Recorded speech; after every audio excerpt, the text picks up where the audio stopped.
आदाब, नमस्कार। मैं हूं मोहम्मद शौकीन और आप देख रहे हैं सहारनपुर न्यूज। पेश है आज दिन भर के समाचार।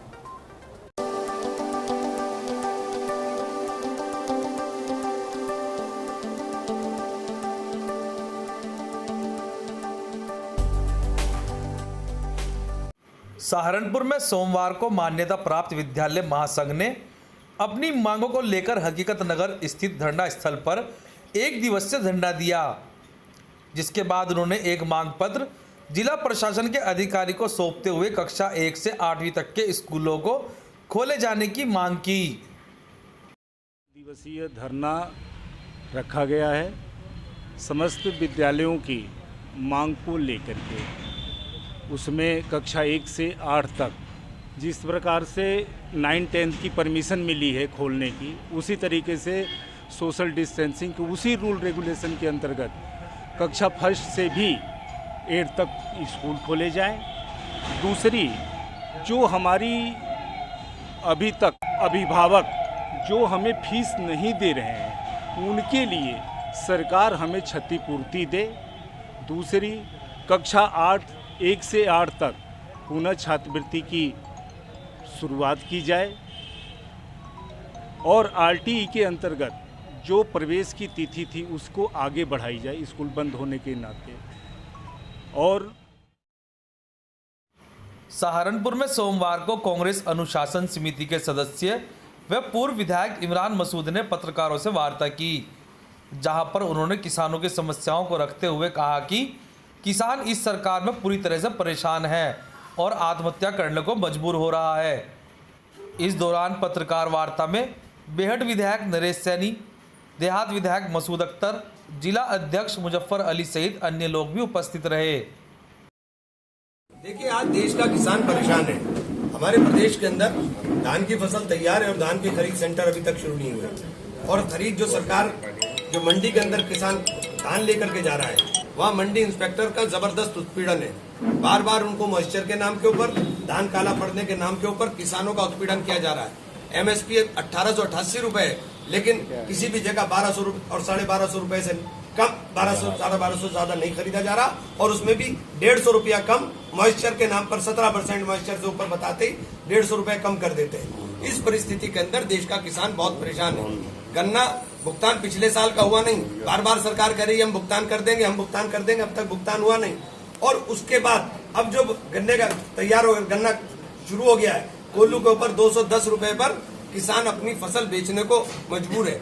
210 रुपए के ऊपर, गन्ने के ऊपर 1 रुपया जब से सरकार आई है इन्होंने बढ़ाया नहीं है, 1 रुपया भी। डीजल 75 रुपए कर दिया, लेकिन किसान बदहाल है क्योंकि दाम, खाद का दाम बढ़ा दिया, खाद के ऊपर सब्सिडी खत्म कर दी, डीजल के ऊपर सब्सिडी थी, डीजल के ऊपर सब्सिडी खत्म कर दी। तो किसान को तो आप हर जगह से दबा रहे हो और फिर आप सपना देख रहे हो कि किसान को आप समृद्ध कर देंगे। कैसे समृद्ध होगा किसान? किसान को लागत मूल्य का आधा भी नहीं मिल पा रहा है। आप दुगने की बात कर रहे हो, उसको आधा भी नहीं मिल पा रहा है। क्या कहना चाहिए?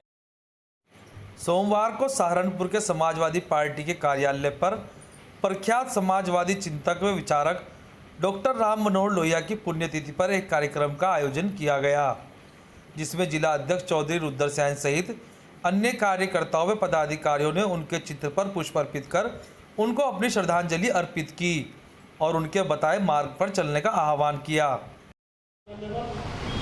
आज राम मनोहर लोहिया जी की जो है पुण्यतिथि थी,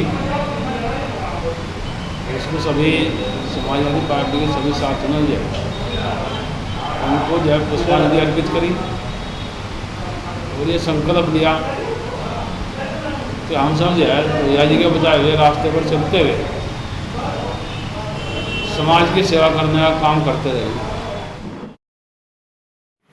इसके साथ ही नगर विधायक संजय गर्ग के कैंप कार्यालय पर महानगर समाजवादी पार्टी के कार्यकर्ताओं ने भी राम मनोहर लोहिया के चित्र पर पुष्प अर्पित कर उनको अपने श्रद्धासुमन अर्पित किए। आज हम सब समाजवादी साथी, समाजवादी चिंतक, हमारे नेता श्री डॉक्टर राम मनोहर लोहिया जी के निर्वाहन दिवस पर हम सब लोग यहाँ इकट्ठे हुए हैं और उनकी आज पुण्यतिथि पर हम सब लोग यहाँ पुष्प अर्पित करते हुए सभी समाजवादी साथियों ने उनके बताए हुए रास्ते पर चलने का संकल्प लिया है और उनकी बताई हुई जो भी नीतियाँ हैं उन पर हम चलने का काम करेंगे।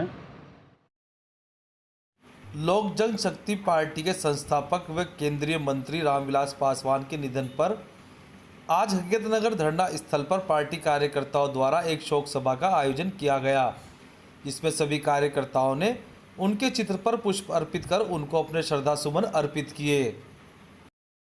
हमारे परम आदरणीय संस्थापक लोक जनशक्ति पार्टी माननीय रामविलास पासवान जी और हमारे राष्ट्रीय अध्यक्ष चिराग पासवान जी, जो हमारी पार्टी के संस्थापक महोदय हैं, वो हम सब लोगों के बीच से अब जा चुके हैं और उनकी उनकी याद में हमने एक शोक सभा का आयोजन किया था और हमारी पार्टी के जितने भी पदाधिकारी हैं, सदस्य हैं, आज उन्होंने यहाँ पर एक छोटा सा प्रोग्राम रखा उनकी शोक सभा का। तो हम ये चाहते हैं कि हमारे नेताजी को सच्ची श्रद्धांजलि होगी। हम उनकी बातों को जन जन तक पहुँचाने का काम करेंगे, पार्टी का जनाधार बढ़ाने का काम करेंगे और आगामी सोमवार को सहारनपुर में नगर निगम ने एनजीटी के आदेशों का अनुपालन में नदी व नालों में गोबर बहाने वाले डेयरी संचालकों के खिलाफ कार्रवाई करने का अभियान शुरू किया, जिसमें गिल कॉलोनी गली नंबर 1 में अवैध रूप से डेयरी चलाते हुए डमोला नदी में गोबर बहा रहे एक डेयरी संचालक पर नगर निगम ने 15,000 रुपये का जुर्माना लगाया। इसके अलावा डमोला नदी के किनारे ही अवैध कब्जा कर अलमारी बनाने का कारोबार करने वाले एक व्यक्ति सहित शहर के अन्य क्षेत्रों में अतिक्रमण करने वालों तथा पॉलीथीन का उपयोग करने वालों पर भी जुर्माना लगाया गया। जो नदी या नालों के किनारे वाली जो ज़मीन होती है वो निगम के अधीन आती है।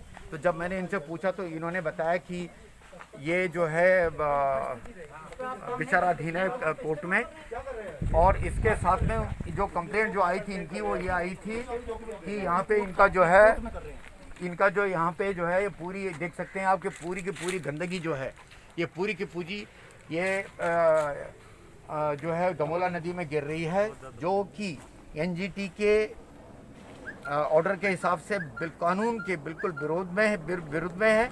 और इसके खिलाफ में कार्रवाई करने के लिए आज प्रवर्तन दल में कर्नल BS नेगी और मेरी टीम और साथ में मेरे सैनिटरी इंस्पेक्टर आशीष, सोमपाल और राजवीर सिंह, ये भी सैनिटरी इंस्पेक्टर हैं, ये सब हमारे साथ में यहाँ पे आए हैं।